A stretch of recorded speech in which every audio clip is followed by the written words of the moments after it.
বৌমা, হঠাৎ সবারই ডাকলা কেন? বেয়াই সাহেব, আমার মেয়েটা ছোট মানুষ, ও এত কথা গুছায় বলতে পারবে না। কথাটা আমিই বলি। সংসারটা তো এখন অনেক বড় হয়ে গেছে, তাই না? আপনার ছোট ছেলে বিয়ে করছে, ছেলের বউ আছে। এখন আমার মেয়ে এত বড় সংসারে থাকতে চাইতেছে না, তো আলাদা একটা সংসার করতে চায়। আপনি ওকে আলাদা করে দেন। বৌমা, তুমি কি বলো? কি বাবা, মা যেটা বলতেছে সেটা ঠিকই বলতেছে। আমি সবার সাথে একসাথে থাকতে চাই না। এই সংসারে আমার স্বামী একলা ইনকাম করে আর সবাই বসে বসে খায়। এরকম যদি চলতে থাকে আমাদেরকে একটা ভবিষ্যৎ নেই বাবা, আপনি বলেন। তাই আমি চাই আমরা আলাদা হতে, আপনি আমাদের আলাদা করে দেন। আচ্ছা বাবা, একটা কথা চিন্তা করেন, আপনার ছেলে এই সংসারে শুধু একটা ইনকাম করে, ওর যদি চাকরিটা চলে যায় তখন তখন কি হবে? তখন সবাইকে আমাদের পথে বসতে হবে। আমাদের একটা ভবিষ্যৎ তো আছে, না কি বলেন? আমাদের ভবিষ্যতের কথা চিন্তা করেই বলছি, আমরা আলাদা হতে চাই, আপনি আমাদের আলাদা করে দেন। ভাবি, তুমি এসব কি বলছো? ভিন্ন করে দিবে, আলাদা থাকবে মানে? তোমরা যদি আমাকে আলাদা করে দাও তাহলে আমি কোথায় যাব? তাছাড়া আমার তো কোনো চাকরি বাকরি নেই, আমি কি করে খাবো আর আমার সংসারটা চালাবো কি করে বলতো? তোমরা কিভাবে চলবা সেটা তোমরা জানো, সেটা আমি দেখতে যাব কেন? এত বড় হইছো, বিয়ে করছো, সংসার করছো, সংসারের দায়িত্ব নিতে হবে না? নিজের কামাই নিজে কইরা খাওয়া শিখো। হয় মাঠে কাজ করো, নাহলে রিক্সা চালাও, কোনো না কোনো কাজ তো করে খাইতে হইব। ভাইয়ের ঘরে উপরে কয়দিন বসে খাবা? ভাবি যেটা বলেছে সেটা ঠিকই বলেছে, সে তো আর মিথ্যা কিছু বলেনি। তুমি তো সারাদিন ঘুরে বেড়াবা টোটো কোম্পানির মতো, আর সংসারটার কাজে নিতে হবে আমার, সমস্ত জ্বালা আমার। কাজকর্ম করবা না, আমার পক্ষে আর এই সংসার একা চালানো সম্ভব না। ভাবি যেটা বলেছে সেটাই। বাবা, তুমি একটা সিদ্ধান্ত নাও, এইভাবে আর পারা যায় না। তোমরা যখন সিদ্ধান্ত নিয়েই ফেলেছো যে আমাদেরকে আলাদা করে দিবে, তাহলে তো আমার আর কোনো কিছু বলার নেই। ঠিক আছে, তোমাদের সিদ্ধান্ত আমি মেনে নিচ্ছি। তবে বাবা, তোমার যা সম্পত্তি আছে তার অর্ধেক ভাগ তো আমিও পাই। আমাকে যখন আলাদা করে দিবে তোমরা, তাহলে আমার সম্পত্তির ভাগটা আমাকে বুঝিয়ে দাও। কিসের সম্পত্তি? বাবা তো সব সম্পত্তি তার বড় ছেলের নামে লিখে দিয়েছে, তোমার নামে কোনো কিছুই নেই। সম্পত্তির আশা করো না। সব সম্পত্তি ভাইয়ের নামে মানে? বাবার যত সয় সম্পত্তি আছে, বড় ভাই যতটুকু পাবে, আমার হাজবেন্ডও তো অতটুকু পাবে। তাহলে আমাদের ভাগেরটা কোথায়? আমার সম্পত্তি তোমার জামাইরে দেই।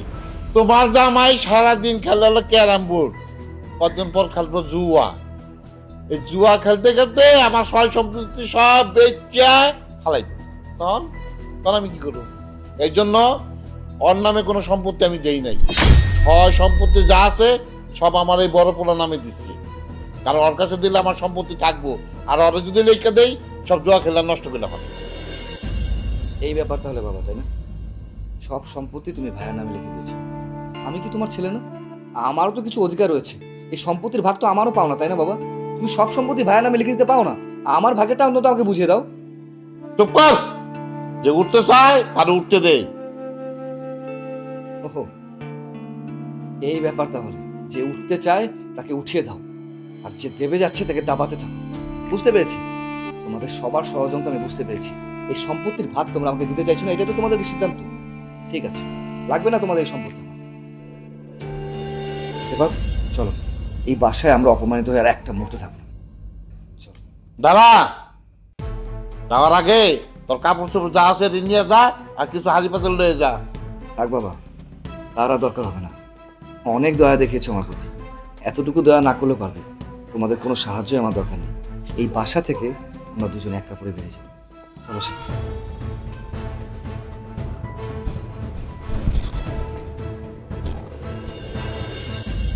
শোন মা, তোকে একটা কথা বলবো বলবো বলে কয়েকদিন ধরেই ভাবছি, কিন্তু বলা হচ্ছে না। বলো না মা, কি বলবে? একটা খুব ভালো কাজ করেছিস। ভালো কাজ করেছি? কি ভালো কাজ? ওই যে তোদের বাড়ির চাকরটা, কজা না কজা কি নাম, এই বিদায় করে দিয়ে একদম ভালো কাজ করেছিস।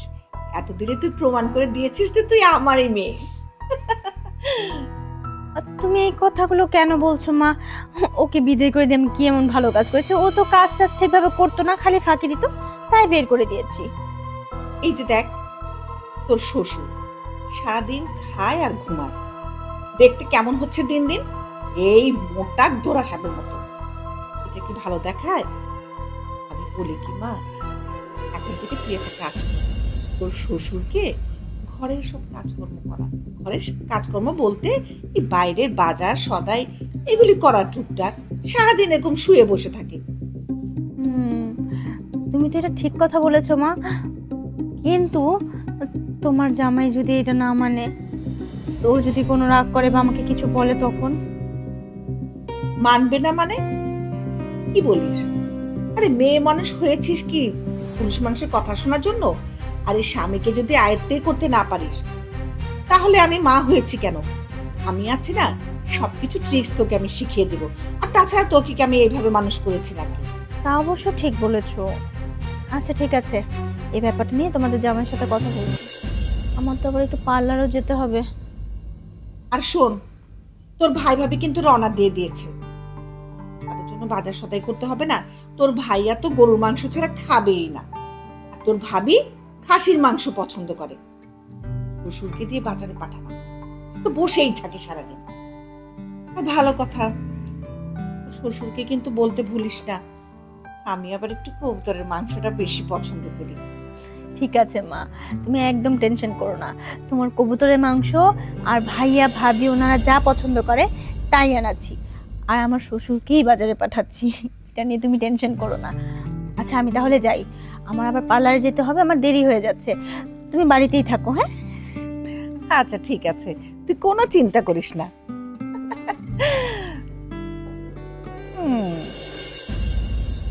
দিয়েছে প্যাচ লাগিয়ে। এবার এই সংসার আমার আর আমার মেয়ের। আর শোন, আমি বলি, এই যে এই সব উল্টাপাল্টা গাছপালা আছে না, এগুলো সব তুলে ফেলবি। তুলে ওই যে গোবর মাটি দিয়ে যে সার হয় না, সেটা নিয়ে এসে গেন্দা ফুলের চারা কিনবি, সব থেকে দামিটা কিনে এই লম্বা আল করে করে সুন্দর করে গেন্দা ফুলের চারাগুলো লাগাবি। আর ওই পাশটাতে না, আমার বাসার গেটের সামনে একটা সুগন্ধি ফুল গাছ তুই ম্যানেজ করবি, ওটা লাগাবি। আর সুন্দর করে পরিষ্কার কর। কি আর বলবো, বাড়িতে তো কিছু আপদ ছিল, আপদগুলা বিদায় হয়েছে। এখন আমার জানে মানে হাড়ে বাতাস লেগেছে।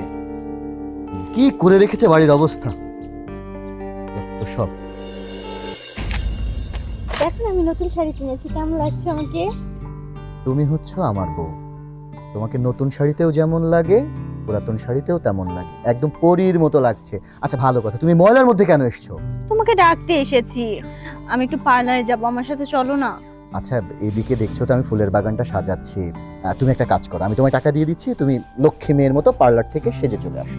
আমি একা যেতে পারবো না, রাস্তা দিয়ে আমি একা যাব বলো? তুমি আমার সাথে চলো। আর শোনো না, আমাদের বাড়ি থেকে আমার ভাই আসবে, ভাবি আসবে, বাজারও করতে হবে। কি করব বুঝতে পারছি না, কি করি বলো তো? তাহলে একটা কাজ করো, তুমি পার্লার থেকে সেজে গুজে আসো, আমি তোমার ভাই আর ভাবি যেহেতু এই বাসায় আসছে, তারা নতুন অতিথি, তাদের জন্য আপ্যায়নের একটা ব্যবস্থা করতে হবে না? আমি চট জলদি যে বাজারটা করে নিয়ে আসি, তুমি পার্লার থেকে ঘুরে আসো। না, তুমি বাজারে গেলে আমাকে পার্লারে নিয়ে যাবে কে? আমি এই রাস্তা দিয়ে একা যাব, ছেলেরা পর ডিস্টার্ব করবে। তার চেয়ে এক কাজ তো করাই যায়। বাবা তো বাড়িতেই আছে, বাবাকে পাঠাই বাজারে। বাবা এই সারাদিন বাসাতে বসে থাকে, বসে থেকে তো এরকম অসুস্থ হয়েছে। যদি হাঁটাচলা করে তাহলে ব্যায়াম হবে, আর বাবাও সুস্থ থাকবে। আচ্ছা ভালো কথা, তুমি তো ফজাকে বলতে পারো, ফজাকে ডাক দাও, আমি ফজাকে পাঠাচ্ছি বাজারে। ফজা নেই। ফজা নেই মানে? এত বাড়তি লোক রেখে বাড়তি খরচ করে কি লাভ বলো? টাকা সঞ্চয় করতে হবে তো, আমাদের ভবিষ্যৎ আছে না? তাই আমি ওকে বের করে দিয়েছি। ওকে দরকার নেই, এরকম সাধারণ কাজের জন্য তো বাবা আছেই। আর বাবা এমনি বয়স্ক লোক, সারাদিন যদি শুয়ে বসে থাকে আরো অসুস্থ হয়ে যাবে। একটু যদি হাঁটাচলা করে বাবা শরীরের জন্য ভালো। কি বাবার শরীর অসুস্থ, সে সারাদিন খক করে কাশতেছে, সে অসুস্থ রোগী, আর তাকে দিয়ে আমি বাজার করাবো? না না, এটা ঠিক না, এটা তুমি কি উল্টাপাল্টা কথা বলছো? বাবার শরীরের কথা চিন্তা করে আমি এই সিদ্ধান্ত নিয়েছি। কি বলো তুমি, এটা ভালো সিদ্ধান্ত নিয়েছি না বলো? আমি ভাবছি অন্য কথা, বাবার কথা ঠিক আছে তুমি ভাবছো, কিন্তু একটা কাজ করি না, তুমি যাও পার্লারে, আমি বাজারটা করে নিয়ে আসি। তুমি আমার কথা চিন্তা করবে কেন? রাস্তায় আমার কোনো বিপদ হোক তাতে তোমার কোনো কিছু যায় আসে না, আমি চলে যাই। না, আমি একদম বাপের বাড়ি চলে যাব। আচ্ছা আরে শোনো, আরে বাবা ঠিক আছে বুঝলাম, আমার ভুল হয়েছে, এবার দাঁড়াও, এবার দাঁড়াও। বাসার মধ্যে কেন যাচ্ছ? তুমি তো যাবে বললে পার্লারে, ঠিক আছে আমার ভুল হয়েছে, চলো পার্লারে যাও। হয়েছে, আর ঢং করতে হবে না। পার্লারে যাওয়ার আগে যে কাজ আছে সেগুলো করতে হবে, ভুলে গেছো? বাজারে যে যেতে হবে সেটা ভুলে গেছো? তোমার মনে থাকবে কেন? তোমাকে দিয়ে কোনো কাজ হয়? যাও অন্তত বাজারে ব্যাগটা নিয়ে আসো, বাকি কাজ আমি করছি। চুপ থাকো, আমি বাজারের ব্যাগ নিয়ে আসছি। বাবা, বাবা, বৌমা, আমার ডাকছো? এই না বাজারের ব্যাগ।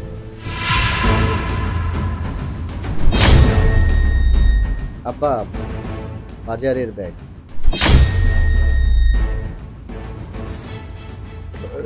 বৌমা, বাজারে ব্যাগ কেন? হয়েছে কি বাবা, আমাদের বাড়ি থেকে মেহমান আসতেছে। মেহমান আসলে তো একটু বাজার সদাই করতেই হয় বলেন। ভালো মন্দ যদি না খাওয়াতে পারি তাহলে কি চলে? আমার বড় ভাই আর ভাবি আসছে। আমার ভাবি তো আবার গরুর মাংস খেতে পারে না, তার জন্য 2 কেজি খাসির মাংস আনবেন। আর আমার ভাই তো হচ্ছে গরুর মাংস খুব পছন্দ করে, 2 কেজি মাংস আনলেই হবে। ওই সিনার মাংসগুলো দেখে আনবেন বাবা। আর আমার মায়ের কথা তো জানেনি, সে তো হচ্ছে অন্য কোনো মাংস খেতে পারে না, কবুতর মাংসটা পছন্দ করে। 4টা কবুতর আনলেই হবে। হ্যাঁ, আপনার ছেলে তো অনেকদিন ধরে চিংড়ি মাছ খায় না, চিংড়ি মাছ করছে। 1 কেজি চিংড়ি মাছ নিয়ে আসেন, একটু বড় সাইজেরটা নিয়ে আসবেন। আর আমি তো হচ্ছে ইলিশ মাছটা খুব পছন্দ করি, ডিমালা ইলিশ মাছগুলো আছে না বাবা, সেগুলো নিয়ে আসবেন। আরেকটা কথা বাবা, বাজারগুলো কিন্তু মনে করে ঠিকভাবে নিয়ে আসবেন, আপনি তো আবার ভুলে যান। আরেকটা কথা বাবা, আসার সময় কিন্তু আবার রিক্সায় করে আসবেন না, হেঁটে আসবেন, তাহলে 50 টাকাও সেভ হবে, আপনার ডায়েট কন্ট্রোলটাও হবে। আপনাকে তো আবার সবকিছু মনে করিয়ে দিতে হয়, না হলে তো আপনার মনে থাকে না। কি বলো, ঠিক বলছি না? ঠিকই কইছো বৌমা, ঠিকই কইছো। হাইটা আসলে তো 50টা থেকে রিক্সা ভাড়া বাঁচবো, আর 50টার টাকা বাঁচলে তো আমগুই বাঁচবো, আমগুই বাঁচবো। হাইটা 50টা টাকা বাঁচবো। আমি তো বয়স হয়ে গেছি গা, আবার হাইটে। আর শোনেন বাবা, কোনো কিছু আবার ভুলে ফালাই দিয়ে আসেন না, আপনার তো আবার মন ভোলা। চলো চলো।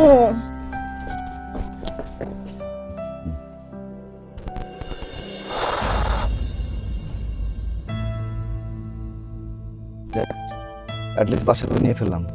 বাসা তো নিছো, কিন্তু তুমি তোমার বাড়ির থেকে আসার সময় তো একটা সুতাও আনো নাই।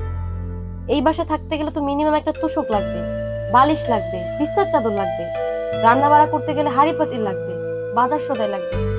এগুলো ছাড়া তো এখানে থাকা সম্ভব না। হ্যাঁ, এটা অবশ্য তুমি ঠিক বলেছো। আচ্ছা, তুমি এসব বিষয় নিয়ে একদম টেনশন করো না। সংসার যেহেতু করছি, এসব বিষয় তো আমাদের লাগবে, তাই না?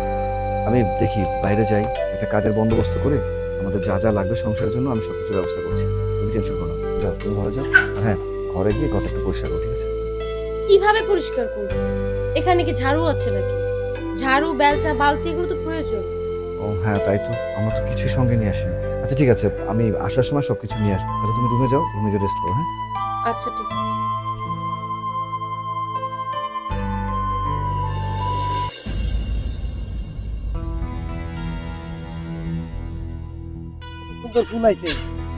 সোহেল ভাই, আসসালামু আলাইকুম, কেমন আছেন? ওয়ালাইকুম আসসালাম। ভাই, আপনার কাছে যাচ্ছিলাম। আমার কাছে কেন? ভাই, আপনার এখানে তো অনেক মানুষই কাজ করে, টুকটাক তো অনেক মানুষেরই আপনার এখান থেকে সংসারটা চলে। তো আমি ভাবছিলাম আপনার এখানে যদি আমার একটা কাজের বন্দোবস্ত হইতো, আমার জন্য খুব ভালো হইতো। তুমি করবা কাম? সারা জীবন ক্যারাম বোর্ড টকাইছ, এত সুন্দর পড়ালেখা কইরাও তুমি ভালো একটা চাকরি লইতালা না, আর তুমি করবা কাম? এটা আমারে কইতাছ? ভাই, বোঝার চেষ্টা করেন। ভাই আমার সংসার থেকে আলাদা করে দিছে, এখন আমি যদি কাজকর্ম না করি তাহলে আমি আমার সংসারটা কিভাবে চালাবো বলেন? আলাদা করব না করব কি? এরকম বেকার লোক কেউ দেখতারে না, আমিও তো দেখতারি না বেকার লোক। তোমার ভাই তারাইছে, ভালোই করছে। দেখো ভাই, আমি তোমারে আমার এই জায়গায় কাম কাজ দিতার পারব না। তোমার ভাই হইছে আমার বন্ধু মানুষ। তোমার ভাই জুতে দেখে তুমি আমার আন্ডারে কাজ করো, তোমার ভাই আমারে কইব কিরে শেষ পর্যন্ত আমার ভাইটারে কামলা বানায় লইছস। দেখো ভাই, আমি এইসব অপবাদ মাথায় নিয়ে আমি কাজ করতাম না। তুমি এক কাম করো, তোমার পথ দেখো, আমার রাস্তা আমি দেখি। আচ্ছা ঠিক আছে ভাই, আসি। ওয়ালাইকুম আসসালাম।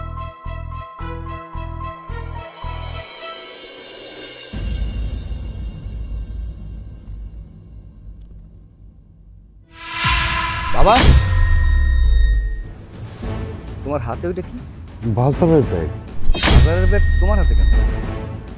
ওই যে আমগো বাড়িতে নাকি বৌমার মেয়ে বানাইব, তাই বৌমা আমার বাজারে ব্যাগ হাতে ধরাই দিয়ে বললো যে বাজারে যেতে কিছু সদাই পাতি আনতে। তুমি যাইতেছো বাজারে, ফয়জা কই? ফজা, ও ফজারে নাকি বৌমা বাড়ি থেকে তাড়াই দিছে, আর বলে দরকার হইব না। ফজারে যে বাড়ি থেকে তাড়াই দিছে, তাহলে বাড়ির কাজকর্ম করবে কি? কে কাজ করবো? ফজা গেছে গা, এখন ফজার পরিবর্তে তো আমি বাড়ি কাম কাজ করুন, তাই তো মনে হইল। ও এই ব্যাপার তাহলে। আচ্ছা আব্বা, তোমার কি একটা কথা মনে আছে? তুমি আমার কি কইছিলা যে উঠতাছে তারে উঠাই দাও, আর যে দাবতাছে তারে দাবাই দাও। ভাইয়ের নামে সব সম্পত্তি লিখা দিয়া আমায় তো তুমি একবারে দাবাই দিছো। আমার পায়ের তলায় তো মাটিটা আছে, তোমার পায়ের তলায় তো দেখছি আমার মাটিটাও নাই। হ্যাঁ, কি করতেছো এসব? আচ্ছা বাবা, আমার একটা কথা বলো তো, ভাই কি শুধু তোমার সন্তান? আমি কি তোমার সন্তান না? সমস্ত সম্পত্তি তুমি ভাইয়ের নামে লিখা দিলা, আমায় তো তুমি একটা কানা করে দিলা না, ঘর থেকে উল্টা বাইর করে দিলা। আচ্ছা এটাও মাইনা নিলাম, ভাইরে তো তুমি পড়ালেখা করাইছো, আমারও করাইছো। ভাই পড়ালেখার জোরে একটা চাকরি পাইছে, আমি না হয় কোনো কিছু পাই নাই। আমার কি কোনো কিছু পাওয়ার আশা ছিল না? কও। বাবারে, জীবনে একটা বড় ভুল করে বলাইছি রে বাবা, বড় ভুল করে বলাইছি। আমি চাইলে এই ভুলটা আমি করতাম না রে বাবা, এই ভুলটা আমি করতাম না। তুই বাড়ির থেকে যাওয়ার পরে কেমন জানি বাড়ির লোকজন সব পরিবর্তন হয়ে গেছে, আমার আগের চোখে দেখে না। এর লেগে তো বাজারে কাতে ধরাই দিয়ে কয় বাজার নিয়ে আসো যান। আমার কয় কি জানোস, রিক্সা আইসেন না, হাইটাইবেন। রিক্সা এলে 50 টাকা খরচ হইব, ওই 50 টাকা বাঁচাইতে লেগা আমার কয় কি বাজার দিয়ে হাইটাইবেন। সেই বাবা আমার কোনোদিন নিজে খাওয়া তুলে খায় নাই, সেই বাবা আমার আজকে যাইতেছে বাজারে। বড় ভাইয়ের নামে সমস্ত সম্পত্তি লিখে দিয়া তার ভালো চাইছিলা তুমি, আজকে সেই সন্তানের চাকর হয়ে গেছো তুমি। বাহ বাবা বাহ। কিন্তু আমি বাচ্চা থাকতে আমার বাবারে বাজার যেতে দিব না, আমার বাবা কাউ চাকর হয়ে থাকবো সেইটা আমি মাইনা নিব না। এটার একটা বিহিত আমি করেছি, তুমি আহো আমার লাগে, চলো। আমি বাজারে যাই বাবা, আমার আজকের একটা এটা বিহিত করেছে আব্বা, তুমি আহো আমার লাগে। ভাইয়া ভাইয়া ভাইয়া, কেন? আমি কিছু কোয়েশ্চেন করব, আমার কোয়েশ্চেনের সোজাসুজি অ্যান্সার দিবা, একদম ঘুরিয়ে পেঁচিয়ে বলার কোনো চেষ্টা করবে না। কি কি বলবি বল। আমার প্রশ্ন হলো, বাবার হাতে বাজারের ব্যাগ। তোমার ভাই বলবে কি? আমি বলছি, বাবাকে বাজারে আমিই পাঠিয়েছি। এখন তো বাসায় বসে থাকে, বাসায় বসে থাকতে থাকতে আরো অসুস্থ হয়ে যাচ্ছে। বাজার করে নিয়ে আসলে ক্ষতি কি? আর তুমি তুমি আবার এখানে আসছো কেন? তোমাকে না এই বাসা থেকে বের করে দেওয়া হয়েছে? লজ্জা করে না আমার এখানে আসতে? ভাবি আপনি একদম চুপ থাকেন, আমি আপনার সাথে কোনো কথা বলছি না, আমি কথা বলছি আমার ভাইয়ের সাথে। প্লিজ মাঝখানে আসার চেষ্টা করবেন না। ভাইয়া, বাবার হাতে বাজারের ব্যাগ কেন? কি হলো, কথা বলছো না কেন? বুঝতে পেরেছি, কারণ কথা বলার মতো কোনো মুখই তোমার নেই। বউয়ের কথা শুনতে শুনতে কানটাকে একেবারে কালা বানিয়ে ফেলেছো, বউয়ের গোলাম হয়ে গেছো তুমি। তাই কে পরিবার, কে ভাই, কে বাবা, তুমি সব কিছু ভুলে গেছো। তুমি কি জানো না যে বাবা কোনোদিন নিজের হাতে এক চামচ ভাতও বেড়ে খায়? বাবার চারপাশে সবসময় 2-3টা কাজের লোক থাকে। তুমি খুব ভালো মতো জানো যে বাবা অসুস্থ। আরে তুমি তো হাটটা কাটা জোয়ান একটা ছেলে, চাইলে তো তুমি বাজারে যেতে পারতে। তোমার লজ্জা করো না বাবাকে বাজারে পারতে? আরে যেই বাবা আমাদেরকে ছোট থেকে বড় করছে, লালন পালন করে এত বড় করছে, তোমার লেখাপড়ার পিছনে লক্ষ লক্ষ টাকা খরচ করছে, ইভেন যে তুমি ভালো চাকরিটা করছো সেটাও বাবার অবদান। এই যে ভাবিকে যে বিয়ে করে এনেছো না, সেটাও বাবার অবদান। এই সব কিছু তুমি ভুলে গেছো? লজ্জা করলো না তোমার এসব করতে? আর এই সমস্ত সয় সম্পত্তি বাবা তোমার নামে লিখে দিয়েছে, একটা কানা করে আমাকে দেয়নি, আমি কোনো কিছু বলিনি। এই বাসা থেকে তুমি আমাকে বের করে দিয়েছো, আমি একটা শব্দ করিনি, এই শব্দে এই বাসা থেকে আমি বের হয়ে গেছি। ইভেন কখনো ফিরে এসে এটাও বলিনি যে আমার সম্পত্তির ভাগ তুমি আমাকে বুঝিয়ে দাও। কিন্তু হ্যাঁ, আমার বাবার অসম্মান করবে সেটা তুমি আমার ভাই হোক আর যেই হোক না কেন, আমি তাকে ছেড়ে দেব না। দেখো ভাইয়া, যা তুমি আমার সাথে করেছো আমি সবকিছু মেনে নিচ্ছি, কিন্তু আমার বাবার সাথে তুমি কোনো কিছু করবে এটা আমি একদম মেনে নিব না। বাবা তুমি চুপ থাকো, তুমি অনেক কিছু বলেছো, আমি তোমার সমস্ত কিছু মাথা পেতে মেনে নিয়েছি। তুমি ভাইয়াকে সমস্ত সম্পত্তি লিখে দিয়েছো, আমি কোনো কথা বলিনি, কিন্তু তোমার অসম্মান কেউ করবে সেটা আমি কখনোই মেনে নিব না। ভাইয়া প্লিজ, অনেক হয়েছে, অনেক শুনেছো বইয়ের কথা, অন্তত বইয়ের আঁচল থেকে একটু বের হোক।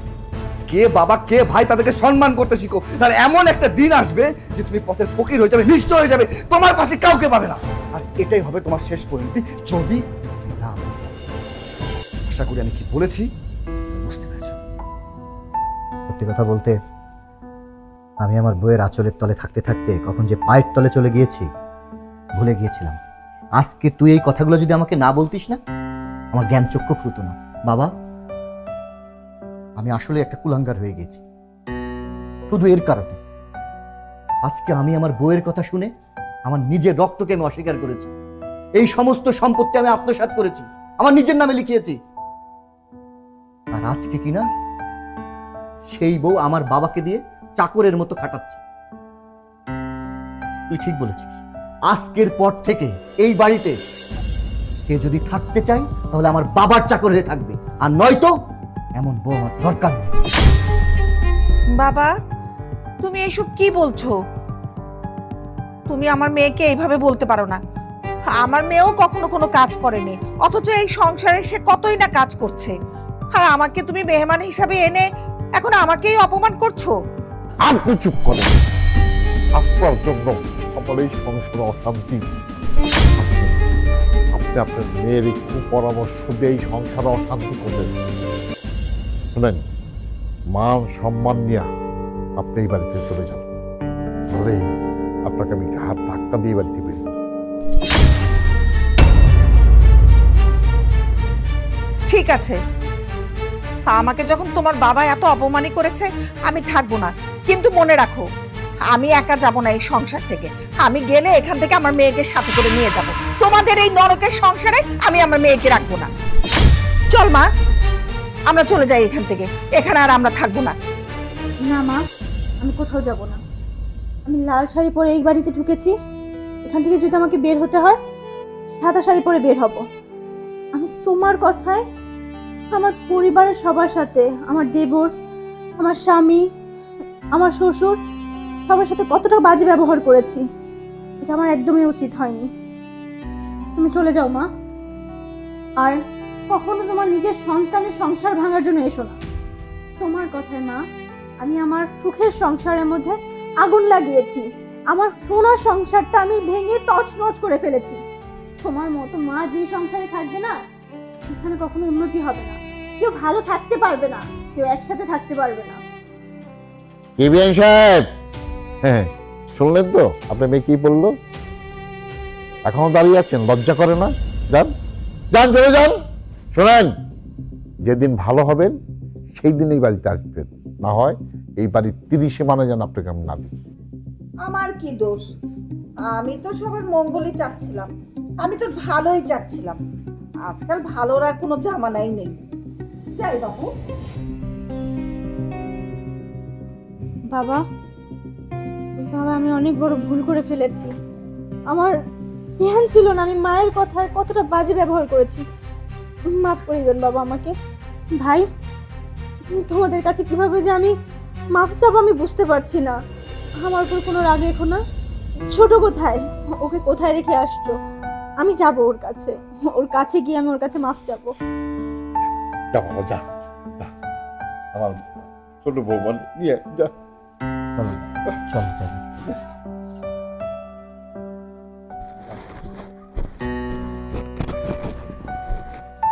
ভাবি, আপনারা? বোন, আমি তো তোমার বড় বোনের মতোই। আমি না হলে না বুঝে অনেক কিছু বলে ফেলেছি তোমাদেরকে, কিছু মনে করো না। চলো বাড়ি ফিরে চলো। হ্যাঁ, তুমি আর না করো না, তোমার ভাবি যেটা বলছে ঠিকই বলছে। আসলে আমরা এতদিন একটা অন্ধকারের মধ্যে ছিলাম।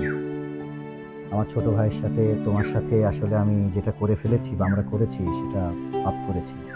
যদিও আমি তোমাদের বড়, মানে বলতে লজ্জা নেই, তুমি তো আমার ছোট বোনের মতোই। ভাই, তুই রাগ করিস না, ওকে নিয়ে চল। তোমরা আজকে থেকে একসাথেই থাকবে, তোমরা আজকে থেকে আমাদের সাথেই থাকবে, কারণ ওই বাড়ি তো শুধু আমার না, আমার ছোট ভাইয়েরও আমারও। হ্যাঁ, আজকে থেকে আমরা সবাই একসাথে থাকবো, মিলেমিশে থাকবো। তুমি তো আমার ছোট বোনের মতোই, আমি বড় হয়ে তোমার কাছে ক্ষমা চাইছি, মনে কোনো কষ্ট রেখো না। ভাই এটা আপনি কেমন কথা বলছেন? আপনি আমার কাছে ক্ষমা চাইবেন কিসের জন্য? আপনি তো আপনার ভুলটা বুঝতে পেরেছেন। আপনি আমার বড় ভাইয়ের মতো। আমার এতে কোনো সমস্যা নেই, আমি তো অনেক খুশি হয়েছি, আমি বাড়িতে যেতে পারবো। আচ্ছা বাবা, ভাইয়া যদি বলছে আমরা সবাই একসাথে থাকি, তাহলে আর অভিমান করে থাকি। চলো চলো চলো।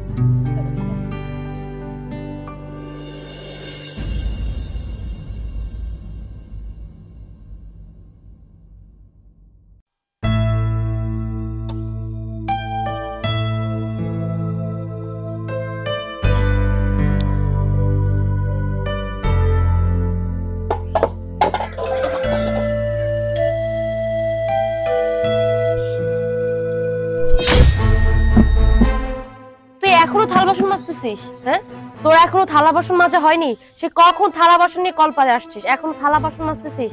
তোরে না বলছি তাড়াতাড়ি থালা বাসনগুলো মেজে আমার কাপড় চোপড়গুলো ধুয়ে দিবি?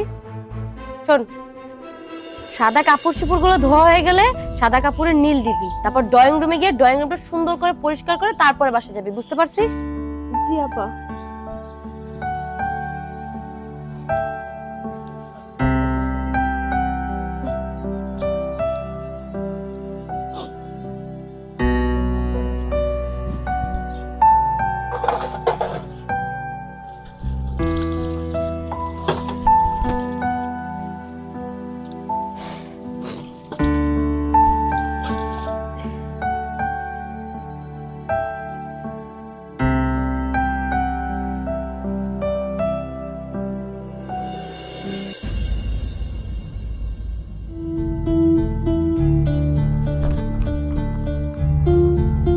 দাঁড়া। জি আপা। তোর কাপড়ের নিচে কি? বের কর, বের কর।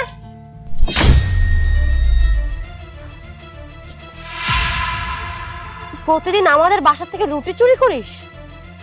না আপা, আপনারা তো খেয়াল আইছেন এই রুটিগুলো তো বাচ্চা গেছিল, ফালাই দিতেন, তাই ভাবছিলাম আমি বাড়িতে নিয়ে যাই, আমার দুটো ছোট ছোট বাচ্চা আছে, ওরা খাইবো। কি ব্যাপার সেটা কি হয়েছে? এখানে চিল্লাচিল্লি হচ্ছে কেন? চিল্লাচিল্লি কি সাদে করতেছি? এখানে দাঁড়িয়ে দাঁড়িয়ে দেখো, তাহলেই বুঝতে পারবে কেন চিল্লাচিল্লি করছি।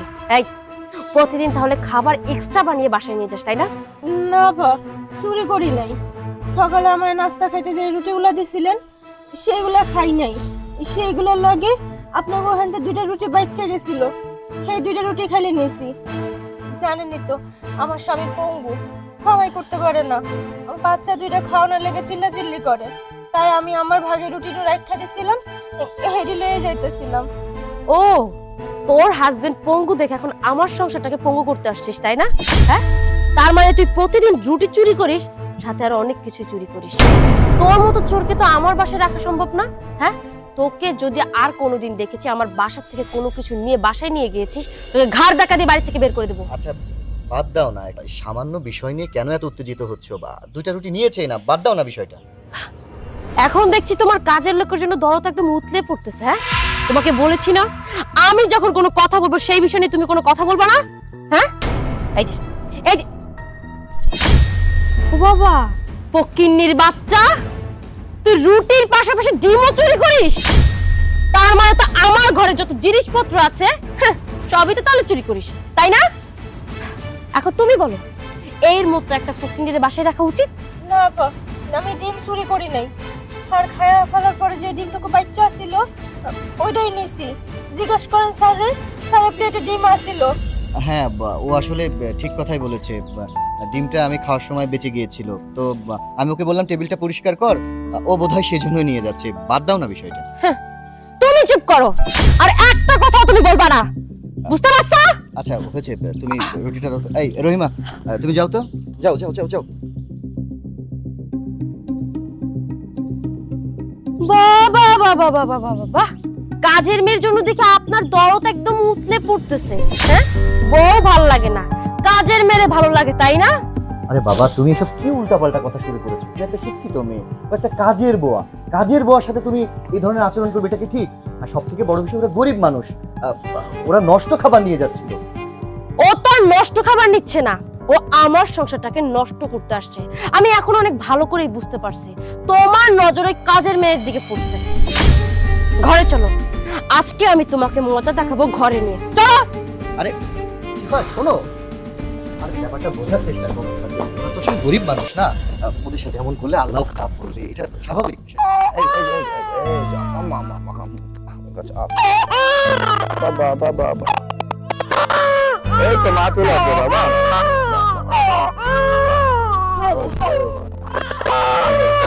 ধরো ধরো, আয় মা,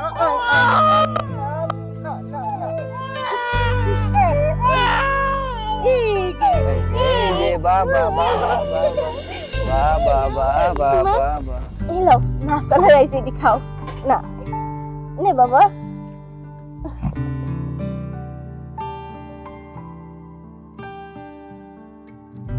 তুমি খাও।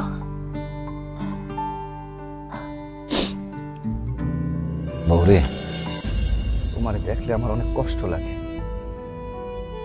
আমিও অ্যাক্সিডেন্ট করে পঙ্গু হইলাম, আর এই সংসারের বোঝাটা তোমার মাথার উপর আয়া পড়ল।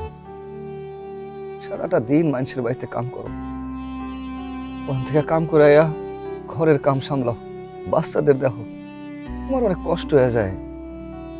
আমি বুঝি তোমার কষ্টটা, আমি বুঝতে পারি, কিন্তু কি করুম ক, অবাগা কপাল, অ্যাক্সিডেন্ট করে পাটা পঙ্গু হইয়া বয়ে রয়েছি বাসায়।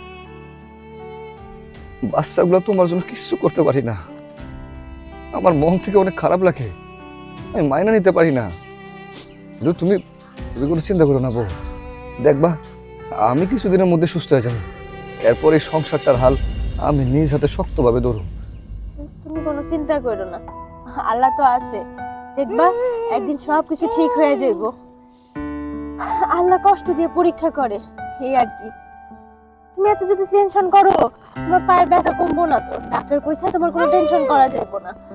হ্যাঁ ঠিকই কইছ, আল্লাহ একদিন সবকিছু ঠিক করে দিব, তখন আর তোমার এই কষ্টটা থাকবো না। আমার উপর একটু ভরসা রাখো, আমি সুস্থ হইতে পারলে এই সংসারটারে আমি আবার সামলাম। তুমি এগুলো নিয়ে কোনো টেনশন করো না তো, আমার কোনো কষ্ট হয় না। আর শুনো, কালকে আমি যাওয়ার সময় ওর লগে করে নিয়ে যাবো, তোমার তো দুজনের সামলাতে খুব কষ্ট হয়, আমি ওর লগে এই কাম করতে পারো। আচ্ছা এখন খাও, নাও আমি তোমারে খাওয়াই দিই, নাও।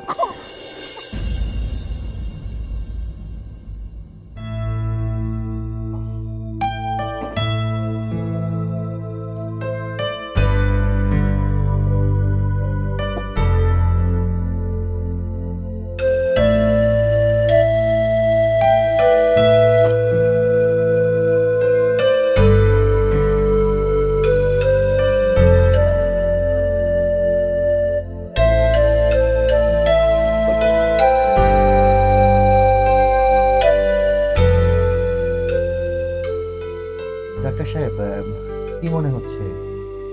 আলহামদুলিল্লাহ, রিপোর্ট তো ভালো আছে, সবকিছু তো আমি ভালো দেখছি, কিন্তু কেন যে আপনাদের এই সমস্যা ঠিক বুঝতেছি। আমাদের মধ্যে সমস্যা নেই ঠিক আছে, কিন্তু আমরা একটা সন্তানের জন্য আল্লাহর কাছে কত করে ফরিয়াদ জানাচ্ছি। মানে আমি বলতে চাচ্ছি কি, মানে কোনো কি প্রসেস আছে যে আমাদের সন্তান হবে, এমন কোনো রিপোর্টে ভালো সংবাদ পেয়েছেন কিনা? আমি তো পরীক্ষা নিরীক্ষা করে দেখলাম, সবকিছু তো ঠিক আছে, দেবার মালিক তো আল্লাহ, সন্তান তো আসলে ধাক্কা দিতে পারে না। কিন্তু আপনাদের সবকিছু ঠিক থাকার পরও কেন যেন সন্তান হচ্ছে না, কি বুঝতেছি না। আমার মনে হয় আল্লাহ যদি আপনাদেরকে দেয়, তাহলে আপনাদের সন্তান অবশ্যই হবে। তাহলে আর কি, চলো ডাক্তার সাহেব, তাহলে আজকের মতো আসছি। চলো ডাক্তার সাহেব, ভালো থাকবেন। আসসালামু আলাইকুম। ওয়ালাইকুম আসসালাম।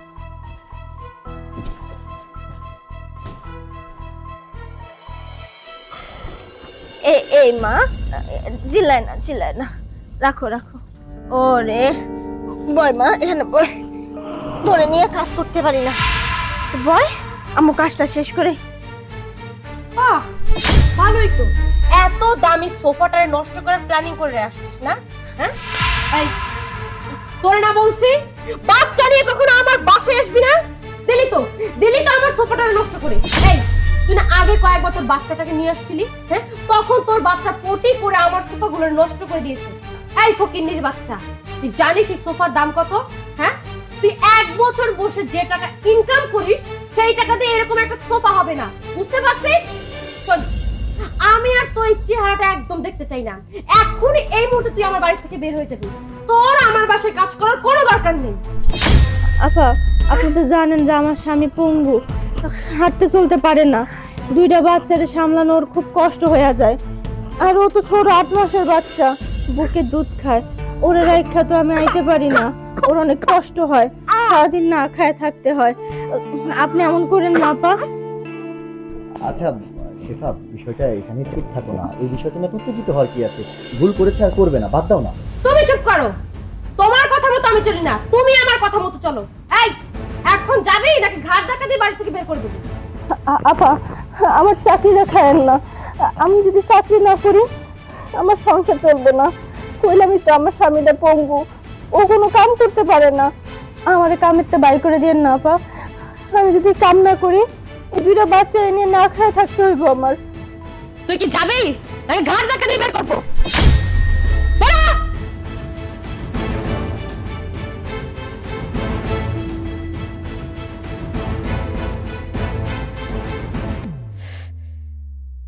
অশান্তি, ওকে নিজের যারা আমি করে অশান্তি পাই।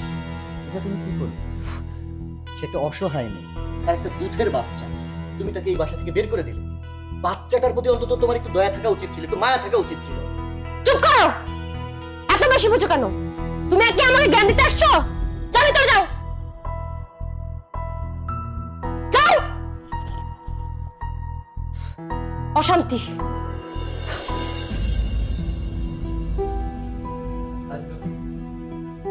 আম্মু, আমার খিদে লাগে, সকাল থেকে তো খাইনি।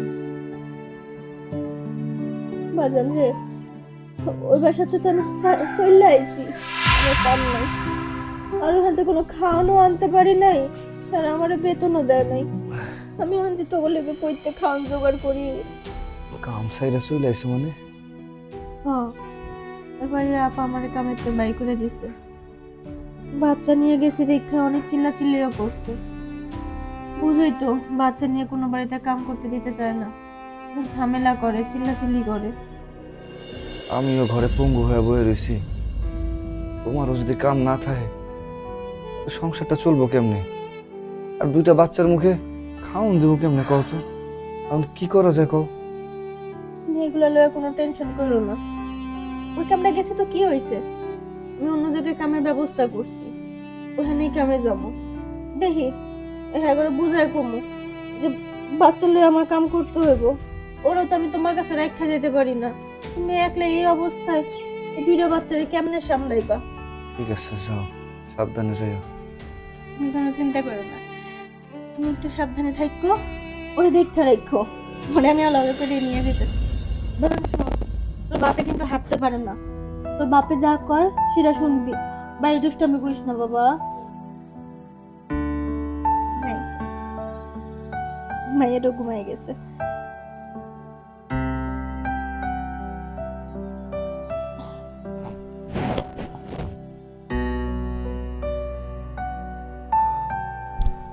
আব্বা, বাইরে যাইস না বাবা, ঘরের ভিতর থাকিস।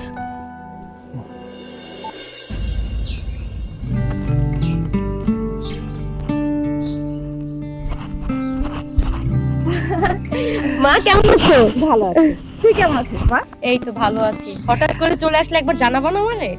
আরে মা, আমি জানিয়ে আসতাম, কিন্তু একটা জরুরি কাজে আসছি। তুই তাড়াতাড়ি রেডি হ, আমার সাথে যেতে হবে। কোথায় যাব? মানে গ্রামে, ধামরাই গ্রামে শিমুলিয়া নামে একটা জায়গা আছে, ওখানে একজন কবিরাজ বসেন। ওখানে গেলে কখনো কেউ খালি হাতে ফিরে না। আমার বিশ্বাস তুই ওখানে গেলে অবশ্যই তোর বাচ্চা হবে। কি বলতেছে সব? পূজাবদ্ধ দিয়ে তাদের কথা মতো বাচ্চা কাচ্চা হবে? শোন, তোর মা যখন আসছে নিশ্চয় ভুল কোনো সংবাদ নিয়ে আসে নাই। মনের বিশ্বাস নিয়ে আমার সাথে চল, দেখবি সত্যি সত্যি তোর বাচ্চা হবে। আম্মা? আরে বাবা থাক থাক, কেমন আছো বাবা? হ্যাঁ আলহামদুলিল্লাহ ভালো আছি। হ্যাঁ, আমি শেফাকে নিয়ে যেতে এসেছি। শেফাকে নিয়ে যাবেন ঠিক বুঝলাম না। হ্যাঁ বাবা, তোমার নানি শাশুড়ির গ্রামে শিমুলিয়া নামে একটা জায়গা আছে, সেখানে একজন কবিরাজ বসেন। আমার বিশ্বাস ওখানে গেলে শেফার অবশ্যই বাচ্চা হবে। কিন্তু আম্মা, আমি তো শেফাকে ভালো ডক্টর দেখাচ্ছি, আর ও ট্রিটমেন্ট যেহেতু চলছে, ডক্টর বলেছে যে ও সেবা যত্ন করলে, মেডিসিন খেলে আমাদের বাচ্চা হবে। শোনো বাবা, কোনো কিছু চেষ্টা করতে তো সমস্যা নাই। কথায় আছে না, বিশ্বাসে ভগবান আর অবিশ্বাসে অপমান। তোমরা চলো, দেখবে অবশ্যই একটা সুফল পাবে। তাহলে মা যেহেতু বলছে কবিরাজের কাছে যেতে, তুমি কি বলছো? দূর, মা যেহেতু বলছে আবার চিন্তা ভাবনা কিছু। চলো মা, তুমি ভিতরে যে বসো, খাবার দাবার খাও, আমি আরো দুজনে মিলে যাই। আচ্ছা ঠিক আছে, চিনতে পারবি তো? হ্যাঁ চিনতে পারবো, নানা বাড়ি গিয়েছি না অনেকবার। আচ্ছা ঠিক আছে, আম্মা তাহলে আপনি ভিতরে রেস্ট করেন। আচ্ছা বাবা যাও। চলো চল চল চল। ফিয়ামানিল্লাহ। ভাই সবাইগুলি বাকি খাতায় লেগে রাখেন। ভাই ভাই কিছু টাকা ভিক্ষা দিয়ে যান না, সকালে বাচ্চাগুলো আর কিছু খাইতে দিতে পারি নাই। তোমার তো দেখতে দেয়া যায় জুয়ান মানুষ, মানুষের কাছে হাত পাইতা ভিক্ষা করো কে? কাম করে খাইতে পারো না? দুনিয়াতে কামের অভাব, আবার কথা কই না, চুপ করে রয়েছে। কি ব্যাপার, এখানে কি হয়েছে ভাই? দেন না, তরতাজা মানুষ, গতর মনে মেলা শক্তি আছে, কাম করে খায় না, মানুষের তো হাত পাইতা ভিক্ষা খায়। যত সব। ও ভিক্ষা করবে না তো কে ভিক্ষা করবে? ও তো একটা ফকিন্নি, আর রাস্তাঘাটে তো ফকিন্নিরাই ভিক্ষা করে। আমার মনে হচ্ছে কি জানো, এ মনে কারোর বাসে কাজ করতে গিয়ে কোনো কিছু চুরি করেছিল, তাই তাকে ঘাট ধাক্কা দিয়ে বের করে দিয়েছে। কোনো বাসে গেলে তো তার কাজ কাম হবে না, কেউ তো কাজে নিবে না। ফকিন্নির বাচ্চা, তোর ভিক্ষা করাই উচিত। আচ্ছা থামো রহিমা, কি ব্যাপার রহিমা, তুমি তোমার বাচ্চাকে নিয়ে কাজকর্ম বন্ধ করে রাস্তায় ভিক্ষা করতে কেন নেমেছো? ভিক্ষা করতে নামবে না তো কি করবে? মানুষের বাসায় গিয়ে যদি চুরি করে, তাকে কে কাজ দিবে, এটা তুমি বুঝো না? আপা, আপনি ফালাই দেওয়া খাওন, আমি লয়ে আহি। এর থেকে আমার চোর উপবাদ দিয়ে বাইর করে দিলেন, কত কিছু কইলেন। আমার বাচ্চা লয়ে আপনার বাসায় কামে যাই দেখেও কত কিছু কইলেন। আপা, আমি খাওন ক্যান্সেল করি জানেন? আপনি যদি আমার জায়গায় থাকতেন, আপনিও একই কামই করতেন। আমার ঘরে আমার 2টা বাচ্চা আর আমার স্বামী, 3জন মানুষ সারা দিন আমার মুখের দিকে তাকায় থাকে। আমি কোন সময় খাওয়ান নিয়ে যাবো, ওরা খাইবো। আপনারা খিদের কষ্ট বুঝবেন কেমনে? আপনার মাংস যদি একটু লবণ কম হয়, তাহলে আপনারা খাবারটা ফালাই দেন, আর গরিব মানুষের লোকে খারাপ ব্যবহারও করেন। আর কি জানেন আপা, আমরা সারাদিন পরে যে পান্তা ভাতটুকু পাই, সেটারও অমৃত মনে করে খাই। আপনারা যে খাওয়ানটা ফালাই দেন, সেটা আমি নিয়ে আসি, আর সেটা খাইয়ে আমাকে দিন পার হয়। যাই হোক, এই কথাগুলো আমি আপনারে কেন কইতেছি, আমার কোনো কথায় যদি কষ্ট পেয়ে থাকেন মাফ করে দিয়েন। যাই আমি। রহিমা দাঁড়াও, দেখেছো, একেই বলে মা। যেই মা কিনা তার দুধের সন্তানকে কোলে নিয়ে রাস্তায় রাস্তায় রোদে পুড়ে ভিক্ষা করে 2 বেলা অন্ন মুখে তুলে দিচ্ছে। যেই মেয়ে কিনা তার স্বামীকে পঙ্গু অবস্থায় বিছানায় রেখে চিকিৎসা করাচ্ছে, রাত দিন 24 ঘন্টা কাজ করে, এই মানুষটাকে বলে মা। আর তুমি এই নারীত্বের স্বাদ পাওনি, তার কারণ তোমার মধ্যে কোনো মনুষ্যত্ব বোধ নেই। কারণ তুমি তো মা হওনি, তুমি তো জানো না একটা নারীর নারীত্বের কি কষ্ট। আমাকে তোমাকে ডাক্তার কি বলেছে? আল্লাহ চাইলে হবে। আল্লাহ তো আসলে চায় না, আল্লাহ তো আসলে চায় না যে তোমার একটা সন্তান হোক। তার কারণ তুমি অভিশপ্ত। তুমি এই ধরনের প্রত্যেকটা মানুষকে কি মনে করো জানো? রাস্তার কুকুর মনে করো। একটা দুধের শিশুকে পর্যন্ত তুমি সোফা থেকে তুলে ছুঁড়ে ফেলেছো, চোর সাজিয়েছো। আমি এতদিন চুপচাপ সহ্য করেছি, আর তোমার কারণে, আর শুধু তোমার কারণে আল্লাহ আমাকে এই অভিশাপের সাজা দিচ্ছে। মানে আমি তো এত কিছু ভেবে দেখিনি।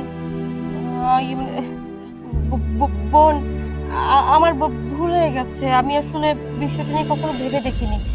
আসলে কেন যেন মনে হচ্ছিল তোমরা গরিব দেখে আমার কাছে একটা ময়লা, তাই তোমাদের সাথে এভাবে খারাপ ব্যবহার করেছি।